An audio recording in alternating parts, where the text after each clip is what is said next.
Yo, you want to see something cool? No? Well, I'm gonna do it anyway.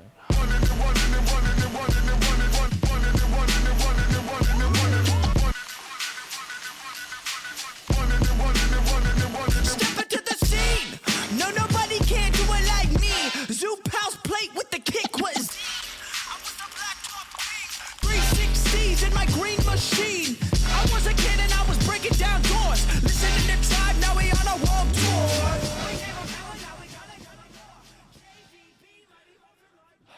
What's going on, everybody? Alex here, or better known as the guy that hasn't uploaded this channel in 4 years. It's been a few years since I've had to actively turn on the recording button on this camera and actually film something, but here we are, everybody. Welcome to 2021. This is not... Okay. I'm sure that many of you have tons of questions for me right now. Things like, hey Alex, what's going on, brother? I thought you were dead.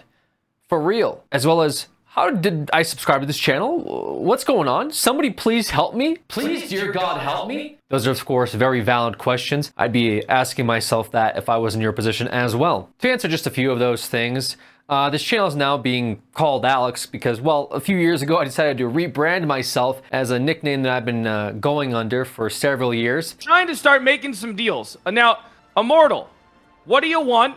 Sorry, Alex, what do you want Nothing for now. the red? Nothing now. That was crazy. I didn't mean to dead name You you. hit me like that. I didn't mean to dead name you. And I also thought that it would be a good idea to compete with a math program that has a higher SEO score ranking on Google than myself. And Alex is dominating me in terms of the search results. I figure it's because, well, one, he actually helps kids learn something, and two, it's probably because he's put out a lot more content than me, or she. I mean, it's a math program. We also rebranded a second time when this channel was hacked for roughly 3 hours, where we became exclusively a cryptocurrency advertisement live stream featuring Elon Musk, who was shilling a wallet and asking you guys to buy Ethereum. This was actually the highest viewed live stream this channel has ever received, the only live stream this channel actually has ever had. But since then, we've successfully recovered, and now I'm here. And I'm sure you're wondering why. Well, it could be because of my dying urge to make entertaining content and put a smile on people's faces,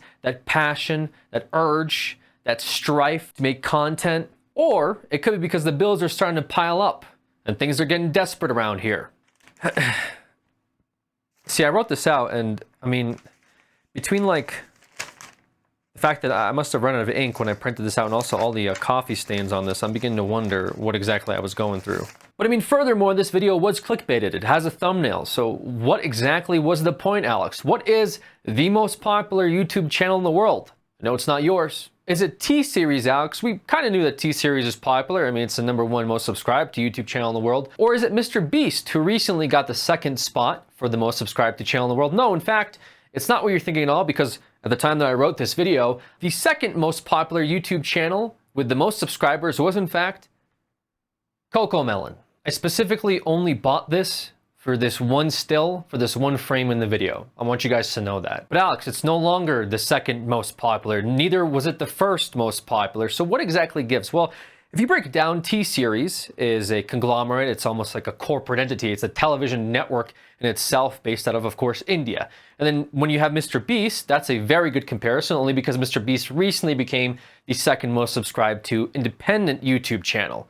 Those are both very valid. But my argument for CoComelon is simply this. Taking Mr. Beast as a own metric, who has generated a plethora of views, billions of views. We are talking, in fact, 27 billion views according to Social Blade. That's an impressive number, insane. That would be like every person on Earth watching a Mr. Beast video 4 times. Or like you clicking out of this video 27 billion times. Now, compared to CoComelon, while they recently had the second most subscribed to spot, only being dethroned by 2 million subscribers, they boast an impressive number of 100 and 63 billion views across YouTube. That's the equivalent of everyone on Earth watching a CoComelon video over 20 times, which is something that I recently did, as CoComelon is also a series on Netflix. Now you might be asking yourself, what is CoComelon? I'm really just trying to get as much value out of buying this plushie off of Amazon as humanly possible, so bear with me here. CoComelon is a bunch of things, but mostly it's animations or a series of animations directed at kids, directed at toddlers. It's things babies watch on the tablet. In fact, if you've ever heard this theme, that is CoComelon. But more on that later. CoComelon, of course, had its roots here on YouTube. It started out in 2006. At that time, it was called ABC Kids.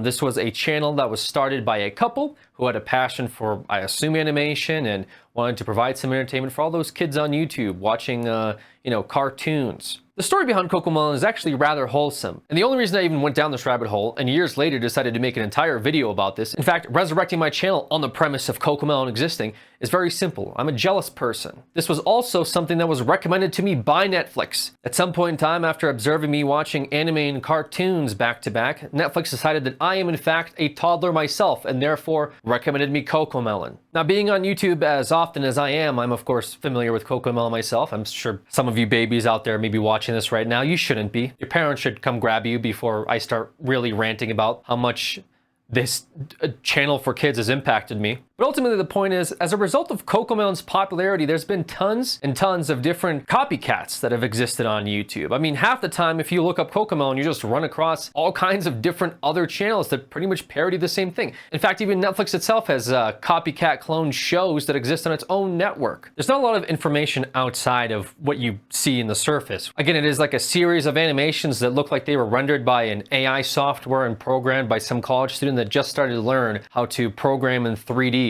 Pat a cake, baker's man.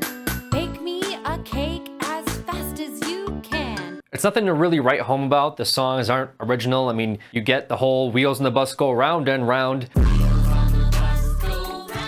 And of course, the old classics about listening to your parents and brushing your teeth and learning to ride a bike. Nothing about CoComelon, just to be completely transparent, is in fact malicious. The whole purpose of the channel even existing from the get-go was just to entertain kids. I think the more important conversation is, why is there so many views on this? Why is it the third most popular channel in the world? And if you look at the Social Blade, I mean, the projected earnings are anywhere between $600,000 to $10 million a month. The information about the creators of this channel is, like I said, very limited. I think they live a very exclusively private life. Someone's like, hey, what do you do? What's going on? How'd you buy this mansion? Oh, I make 3D animations. Oh, that's awesome. Like for movies? No, for kids that haven't learned how to process words or colors yet. My only real criticism for CoComelon, and the reason I'm even making this video to begin with, is CoComelon seems to be the future of kids entertainment. When I say kids, I'm guessing, like I said, babies and toddlers, because I think when kids start to grow up a little bit, they start to watch Fortnite YouTubers instead. Wait, everyone should be activated at this time. This is a test run. You think you're the king? I'm the king. Or myself, which they shouldn't. I guess when I see animations from CoComelon and I think about maybe the budget behind these videos and perhaps the production team, the company, and all of its, different merch lines and hosting a show on Netflix, my only criticism would be maybe I wish the animation had been stepped up a bit. It doesn't seem like it changed all that much relatively over the years that these guys have been on YouTube. But again, why fix something when it's not broken? Sorry, I'm in the middle of editing this video and I was looking up the original article that I read about the couple starting the channel. It turns out that they were actually bought out like a few years ago by a different company that now hosts their stuff. So I guess, I don't know, take that as you will. But I think a more broad and more important conversation is CoComelon seems to be the future. I mean, this is the future generation we're talking about. I don't assume 160 billion views are from functioning adults that can vote, although maybe some of them, I don't want to judge. But these are kids that are growing up watching this show, and is it being curated? I mean, half the people probably don't even know what it's about, unlike myself. I sat down and watched the entire Netflix directory, and let me tell you something. It was soul-crushing. just like YouTube, it seems to be more formatted for its Netflix presentation. On the YouTube side of things, it seems to be a long form, long running video that I guess, like I said, you just put on for kids to watch. Some of these are upwards of 1 to 2, 3 hours, which seems like a crazy amount of time to just leave your kid with an iPad. I think that's the intention behind it. Well, on Netflix, it's more broadened up into episode lengths, right? Like 20 minutes at a time. On the YouTube side of things, whenever I did watch these videos, I did notice that there were pre-roll ads that were running on this. Now, I wasn't exclusively using the YouTube Kids app, which I guess functions different than YouTube, because on the YouTube Kids side of things, to YouTube's credit, there is a guideline for what you can advertise. I mean, when you talk about the Cartoon Networks, when you talk about the Nickelodeons, at some point in time, lawmakers decide to step in and say, hey, there are certain things that you shouldn't be able to advertise on kids shows, which I think most people agree with, which is why you don't see Michelin tire ads or Pepsi or anything that could be considered more adult theme on your cartoons. And again, to YouTube's credit, there are several different checkboxes you have to tick before you upload this video. And I imagine that shows like Cocomelon follow those same guidelines, but I'm not an expert on this topic specifically, nor am I an expert on a kid watching a Cocomelon video for 3 hours on an iPad. However, I do have some sources. One of them is Trust Me Bro. The other comes from childdevelopmentinfo.com that broadly talks about kids sitting in front of the television for long periods of time. And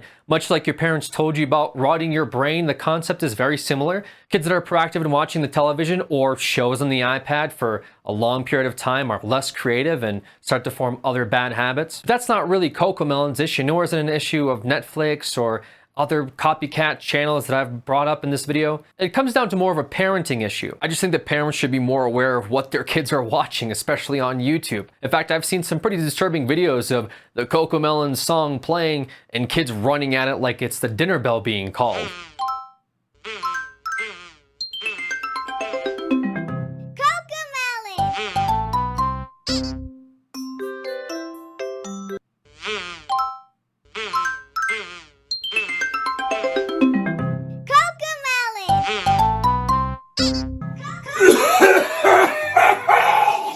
What you doing there, buddy?